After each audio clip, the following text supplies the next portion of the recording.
to the channel. If you're new here, my name is Nicole and it is February. Happy Black History Month. So it's been a while since I last spoke to you guys. It's been a lot that's going on for the month of February. Just one thing after another, normal things, working, being a mom and being a wife. And I had to make sure that I do some Black history content. So today we are going to be visiting a tour in downtown Columbia where they're going to be showing us around at some of the plantation style homes as well as the slave quarters and what they look like. Every time Black History Month comes around this time of year, it's always this surreal feeling. I don't know, it makes me feel empowered that I can do anything. So we're leaving home. I'm going to take you on the drive with us so that we can go and visit some of the tour locations. And it's sort of somber to me, so if I get a little emotional, it's okay because I'm always a crybaby. But as I mentioned, I missed you guys, so we're taking you with us so that we can tour some of the history in our area. All right, so we finally made it to our destination. First, for all tours in the area, you have to go to the Welcome Center, and we're getting ready to show you what it looks like outside. It's very, that's my little guy. Say hi, Trey. So it is very, there's a lot of historical landmarks here in this area, so I'm just going to show you what I'm talking about. So this is the Robert Mills house. They are currently doing tours right now. It is a little gloomy outside, but this is what the front lawn looks like. And this building here is the Welcome Center. You can hear me walking a little bit because I have walking on a lot of gravel.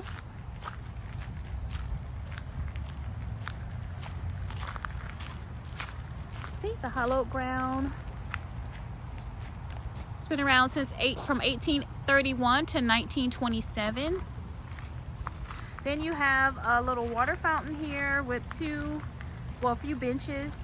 This little area right here is where I believe it's a bathroom. I think it's a bathroom in here. And then this is the Welcome Center. This is what the Welcome Center looks like.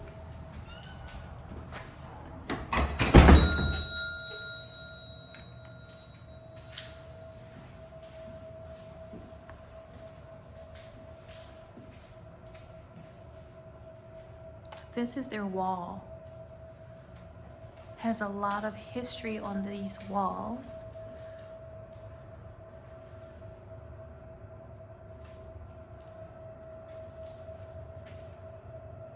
And it talks a little bit about World War II and the historic Columbia Foundation, which opened the renamed Robert Mills House as a museum in 1967.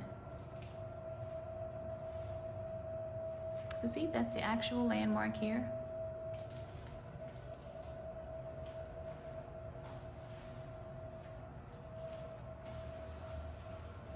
And over here you can get some of the group tours, which is what we're going to be doing today. We're going to be doing a group tour.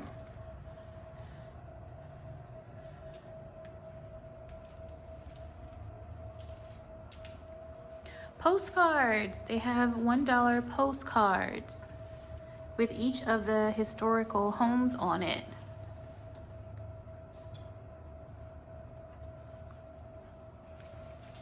So it's a welcome center slash a souvenir shop, so to speak. There's blankets you can purchase and little cups, mugs, and t-shirts. We love souvenirs. So this kind of just give you pricing and the tour schedule and the hours, how long it takes.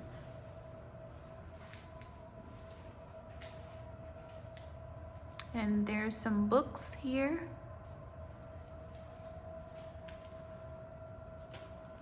And of course, because I said it was a little gloomy outside, they even have umbrellas that you can get.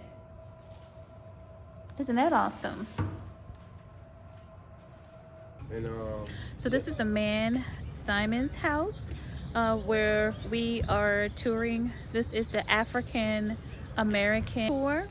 This is a sign right behind me. So in this house, it is built in the 1800s. There's a lot of different artifacts and things from slavery up through our timing. The family that owned this property, they do have family members in this area that a few of them still are living. The last one that passed away, I believe it was in 2005, but there's a lot of history in this building.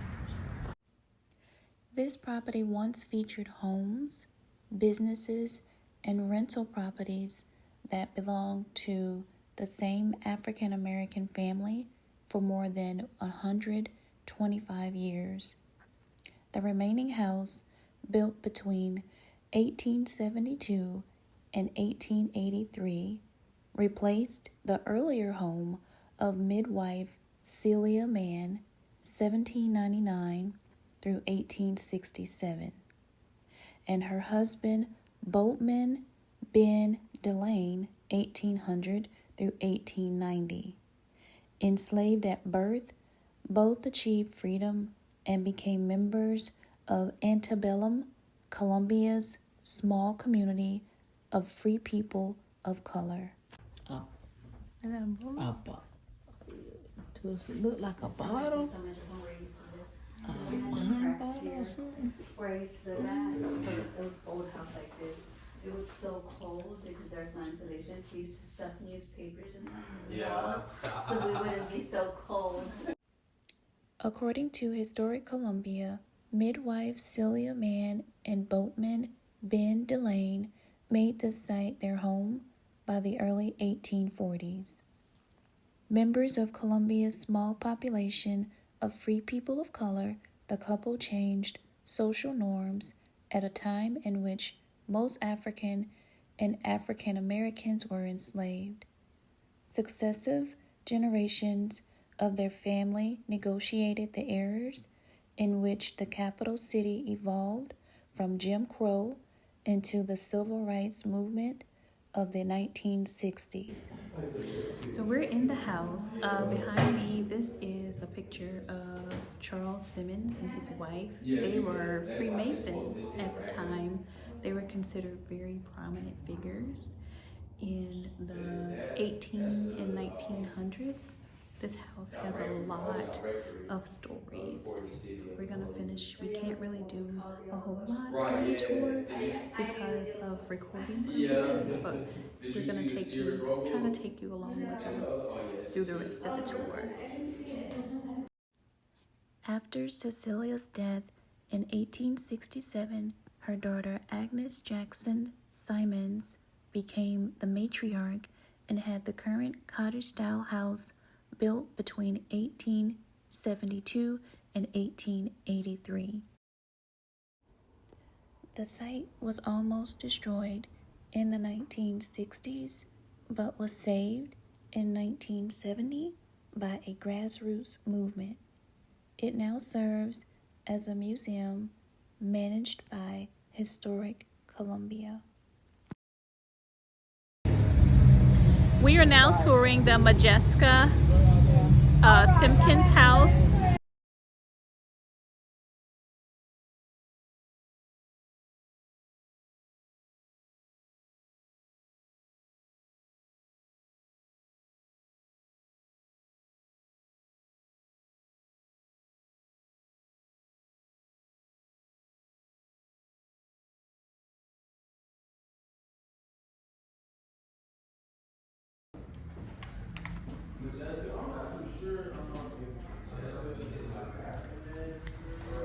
An advocate of the people.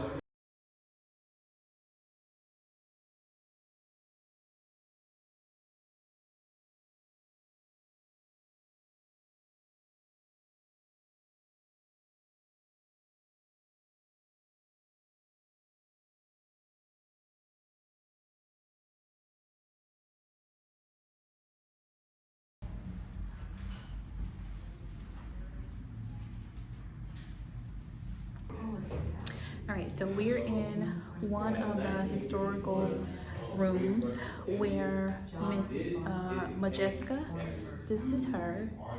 This is pictures of her with others, and there is an actual audible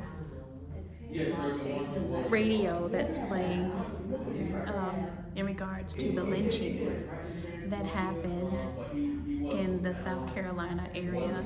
I was talking to one of the other people that were touring with us, because I can't show you who's touring with us, but it's chilling to hear the dates and the years and the names of the people who were actually lynched during those times here in this area. In this room, there's also a map on the floor, and it shows you the historical landmarks in the area where this house is built and so much other things. There's also mock newspaper articles that talk about the lynchings and the things that happened in this era. As I mentioned, it's always heartfelt to hear it. Definitely heartfelt to hear it. Modjeska Simkins was the matriarch of the civil rights movement in South Carolina. She was also a leader in African American public health and social reform. For her contributions to the struggle for civil rights, Simkins is an American hero. Differences with other organizers over tactics untimely forced Simkins out of the South Carolina NAACP. Her relationship with the Sink and other left-wing groups with rumored ties to the Communist Party led to her name appearing in memos to the House Un-American Activities Committee. For more than 60 years, Modjeska Simkins used the wooden cottage at the corner of Elmwood and Marion Street as both a home and a headquarters, one of the greatest human rights advocates in South Carolina's history. John A. Beeler, Florence County, January 27, 1898. David Hunter, Lawrence County, January 4th, 1898. Union County, January 7th, 1900. Will Burtz, Aiken County, February 17th, 1900. Yeah, this right here is the Charles Google Holmes, She ain't got the Barnwell County, copy. January 14th, 1901. William Saunders, Hampton County, October 18th, 1901. Interesting thing about the University of South Carolina is one hall is integrated in each segregated, November but 24th. as of today, all of the statues on campus is all black.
Benedict College, a private Baptist institution she attended through college. At Benedict, she received an education that wasn't available to black children in most schools. As an adult, she witnessed poor conditions at the three-room schoolhouse where her mother Rachel and sister Rebecca worked. It was built around 1890 and lacked basic amenities such as running water and heat.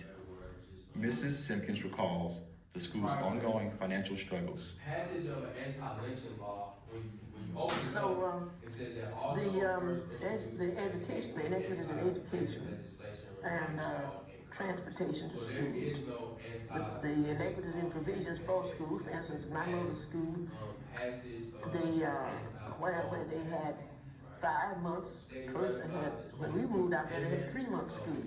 Then they went to 4 months. On the night of February 8th, 1968, Henry Smith, Samuel Hammond, and Delano Middleton were killed when police opened fire on some 200 unarmed black students who were demonstrating in the name of integrating a local bowling alley.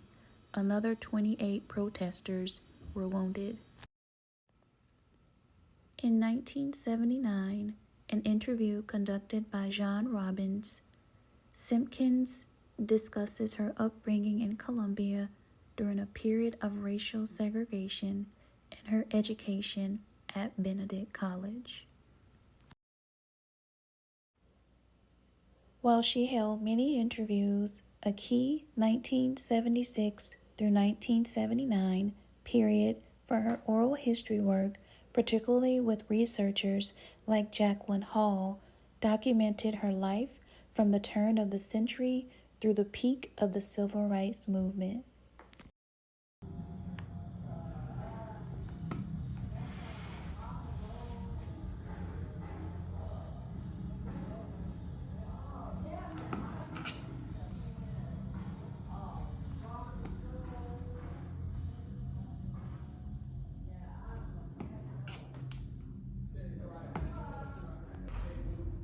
I think this room is more so surreal for me because behind me you see that the Orangeburg genocide, and my husband is very familiar with this story. You can find different facts about it on Google because it is privy information on Google. But I think what made it surreal to me was it happened in a time where my mother was born. It was about 3 college students that were killed by the police.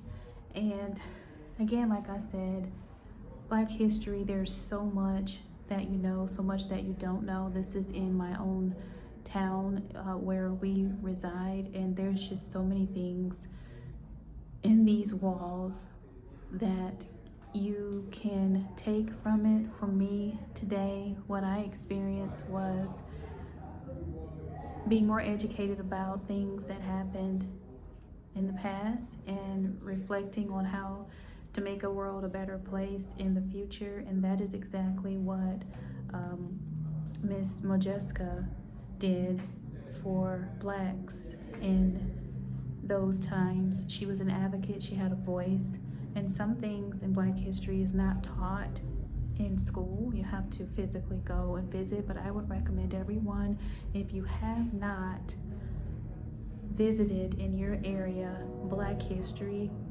visit something just to kind of give you education about what it is that you need to hear in order to make this world a better place. But everything is so very well put together. The person that was doing the tour was very sweet. He explained everything, but there's just so much that I couldn't show because of the privacy of others and their privacy. But if you're in the Columbia area, make sure that you stop by and do this African American tour. It's definitely life-changing.